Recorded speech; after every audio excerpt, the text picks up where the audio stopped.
Hello friends, welcome to ஷாஸ் இல்லம். இன்றைக்கி வந்து எக் பொட்டேட்டோ ஃப்ரை தான் பண்ணியிருக்கேன். வாங்க எப்படி செய்யுதுன்னு பார்க்கலாம். ரொம்பவே டேஸ்ட்டாக இருக்கும். குழந்தைங்களுக்கு இது ரொம்பவே பிடிக்கும்.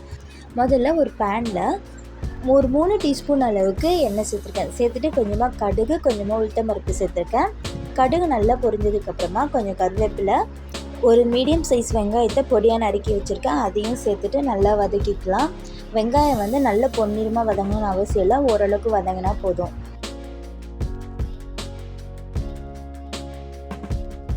இப்போது வெங்காயம் வந்து இந்த அளவுக்கு நல்லா வதங்கிடுச்சு.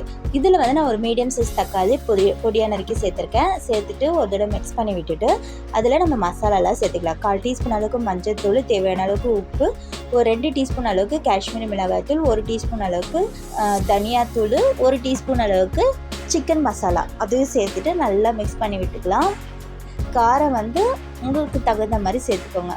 இந்த மசாலாலாம் கரியாமல் இருக்கிறதுக்காக ஒரு 3 டேபிள் ஸ்பூன் அளவுக்கு தண்ணி சேர்த்துட்டு நல்லா மிக்ஸ் பண்ணிவிட்டு க்ளோஸ் பண்ணி இது எண்ணெய்லாம் பிரிஞ்சு வர வரைக்கும் நம்ம வேக வச்சு எடுத்துக்கலாம். இப்போ பார்த்திங்கன்னா எண்ணெய்லாம் நல்லா பிரிஞ்சு வந்திருக்கு. இப்போ இதில் நான் வந்து ஆல்ரெடி கட் பண்ணி வச்சுருந்த உருளைக்கிழங்கை வந்து சேர்த்துக்கிறேன். சேர்த்துட்டு நல்லா மிக்ஸ் பண்ணி விட்டுக்கலாம். இந்த உருளைக்கிழங்கு வேகத்துக்காக கொஞ்சமாக ஒரு 1/4 கப் அளவுக்கு தண்ணி சேர்த்துக்கலாம். சேர்த்துட்டு நல்லா கலந்து விட்டுட்டு இதையும் மூடி வச்சு ஒரு 10 நிமிஷம் நல்லா வேக வச்சுக்கலாம். உருளைக்கிழங்கு வந்து நல்லா வெந்துடும்.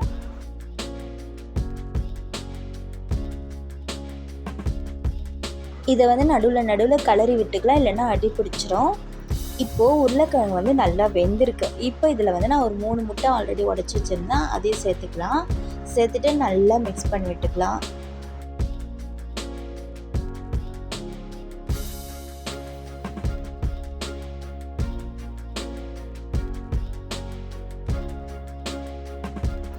இப்போது இந்த ஸ்டேஜில் நான் ஒரு 1/4 டீஸ்பூன் அளவுக்கு பெப்பர் பவுடர் சேர்த்துக்கிறேன். சேர்த்துட்டு கொஞ்சமாக கொத்தமல்லி தூவி சர்வ் பண்ண வேண்டியதாக. சூப்பரான ஒரு முட்டை உருளைக்கிழங்கு வறுவல் ரெடி ஆகிடுச்சு. ரொம்ப டேஸ்ட்டாக இருக்கும்.